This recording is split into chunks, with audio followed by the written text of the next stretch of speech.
Hello, good morning, good afternoon, good evening, sir, and to those who will watch this video.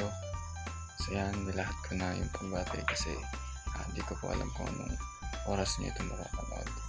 So, in this video, we will show you about the normalization of the relations of our database system.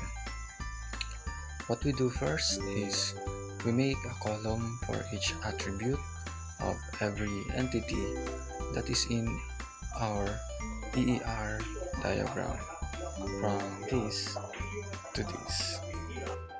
This is our relation diagram. The arrow indicates the referential integrity constraints from the dependent to parent table. We found out that payment method can cause data redundancy in a way that when to pay an e-wallet. What is the name of e-wallet? Can be GCash, PayMaya, and etc. If credit card, what is the name of credit card? For example, the user writes eCash, the other user writes eCash, causing two different formats of letters but the same words.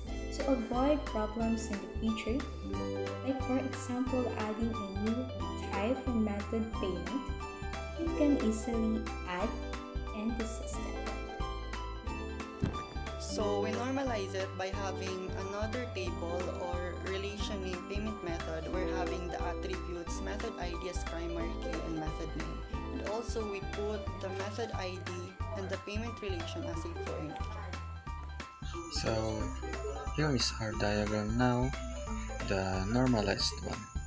As you can see, there are no multi-valued attributes, no partial dependencies, and no transitive dependencies.